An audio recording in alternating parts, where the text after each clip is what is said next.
오늘 이 영상 하나로 꼭 가져가셔야 할 핵심 5가지를 아주 쉽고 또 선명하게 정리해드리겠습니다.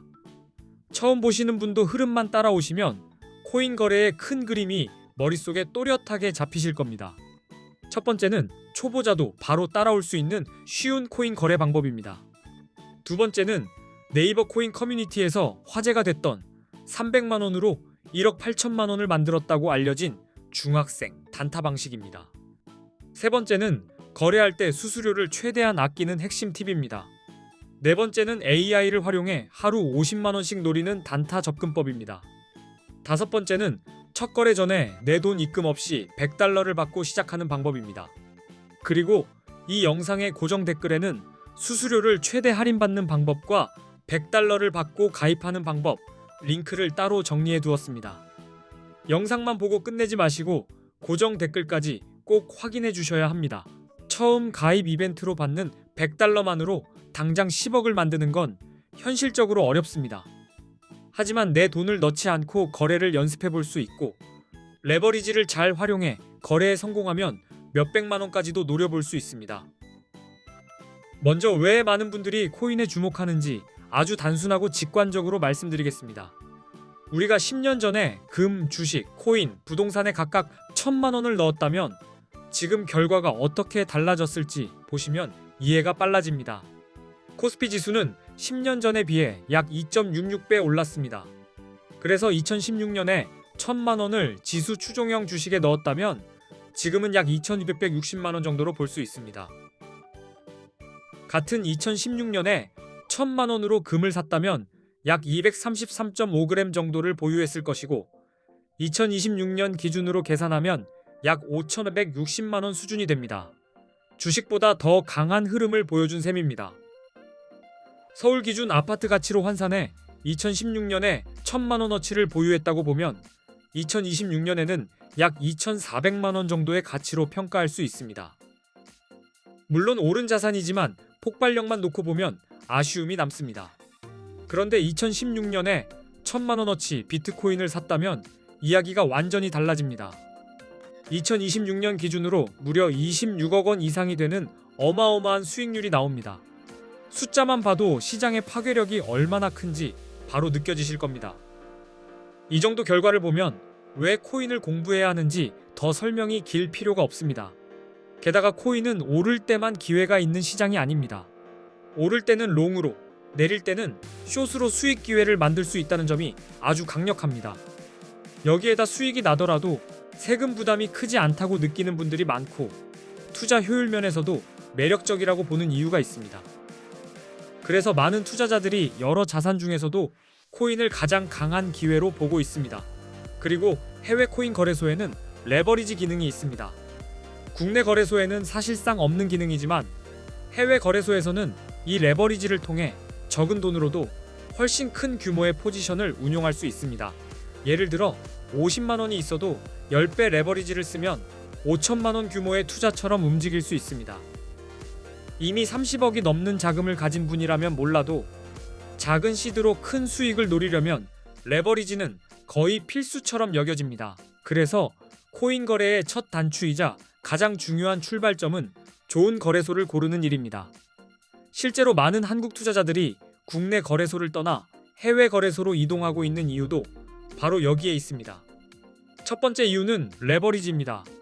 국내는 막혀 있지만 해외는 최대 100배까지 가능한 곳들이 있습니다. 50만 원으로도 5천만 원 규모의 거래가 가능하니 더 큰 기회를 원하는 분들이 해외 거래소로 몰리는 건 자연스러운 흐름입니다.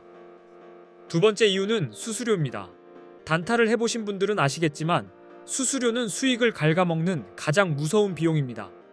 국내보다 해외 거래소가 훨씬 저렴한 경우가 많아서 장기적으로 보면 차이가 정말 크게 벌어집니다. 세 번째 이유는 세금 문제입니다. 해외 거래소는 세금 부담이 없다고 느끼는 분들이 많고 국내 거래소는 거래 수익에 대한 세금 이슈를 신경 써야 한다고 생각하는 투자자들이 많습니다. 이 점도 이동의 큰 이유가 됩니다. 한국인들이 가장 많이 쓰는 해외 거래소와 가입 시 $100 지급 이벤트를 진행하는 곳 정보는 이 영상의 고정 댓글에 적어두었습니다. 찾느라 시간 쓰지 마시고 고정 댓글부터 먼저 확인해 보시기 바랍니다. 이제 수수료가 왜 무서운지 숫자로 보여드리겠습니다. 대형 거래소의 거래 수수료가 0.055%라고 가정해 보겠습니다. 별거 아닌 숫자처럼 보여도 실제 단타에서는 이야기가 완전히 달라집니다.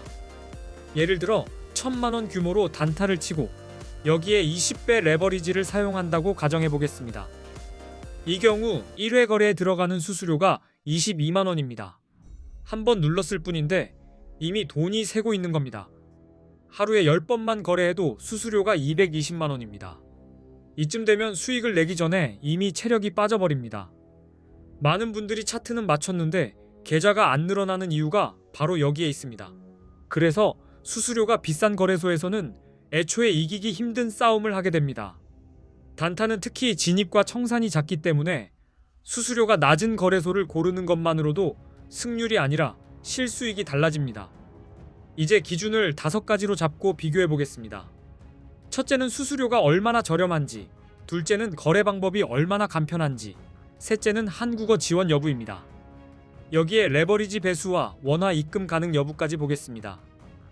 이 5가지 기준으로 A 거래소와 대형 거래소 4곳을 비교해 보겠습니다. 먼저 거래 수수료입니다. A 거래소는 0.01%, 바이비트는 0.095%, 비트겟은 0.06%, 바이낸스는 0.04%입니다. 한국어 지원도 차이가 납니다. A 거래소는 24시간 한국어 상담이 가능하지만 바이비트는 어렵고 비트겟도 어렵고 바이낸스도 쉽지 않습니다. 초보자 입장에서는 이 차이가 생각보다 굉장히 크게 느껴집니다. 레버리지 배수도 확인해 보겠습니다. A 거래소는 200배까지 가능하고 바이비트는 100배, 비트겟은 125배, 바이낸스는 125배입니다. 적은 돈으로 더 크게 운용하고 싶은 분들에겐 중요한 비교 포인트입니다. 원화 입출금 가능 여부도 체크해야 합니다. A 거래소는 한국 돈으로 바로 입출금이 가능하지만 바이비트는 어렵고 비트겟도 어렵고 바이낸스도 어렵습니다. 이 부분은 실제 사용 편의성에서 차이가 매우 큽니다. 그렇다면 A 거래소가 어디인지 궁금하실 텐데 그 정보 역시 고정 댓글에 정리해 두었습니다. 여기서 괜히 복잡하게 찾지 마시고 영상 보고 바로 고정 댓글까지 이어서 확인하시는 것이 가장 빠릅니다.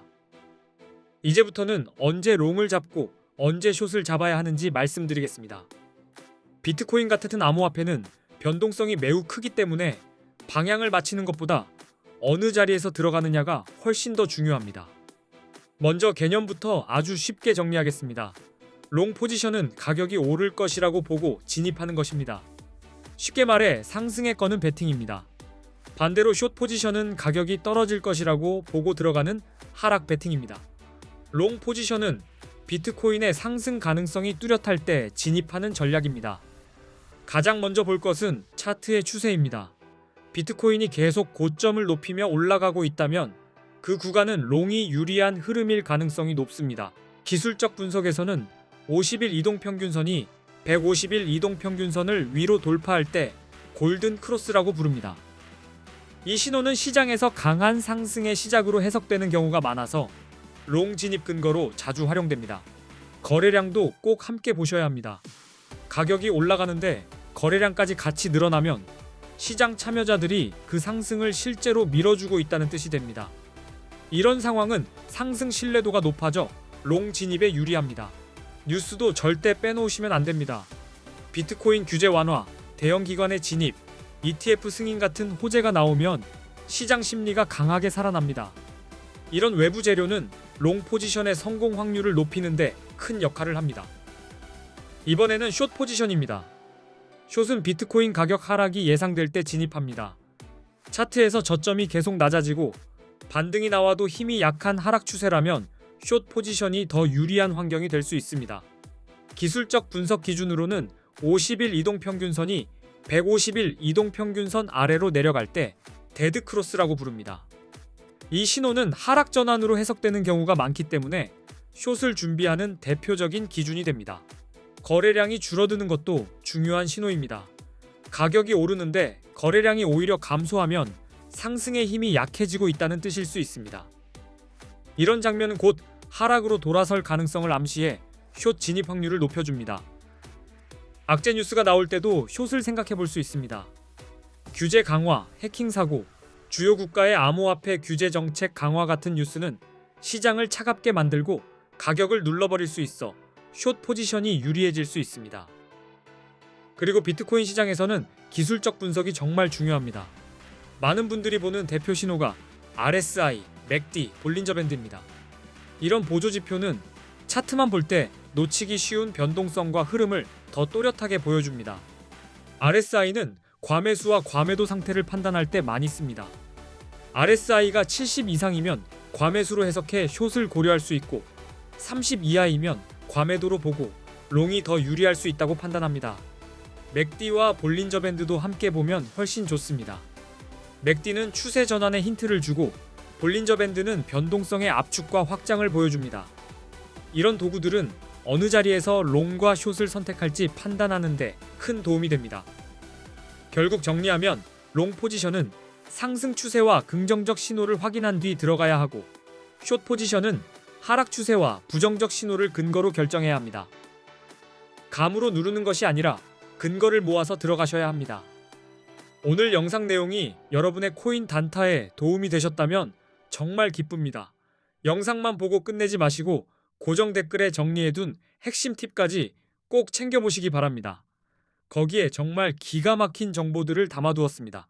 앞으로도 초보자분들이 바로 써먹을 수 있는 좋은 영상 많이 올리겠습니다. 끝까지 함께 해주셔서 진심으로 감사드립니다. 다음 영상에서도 훨씬 더 실전적인 내용으로 찾아뵙겠습니다.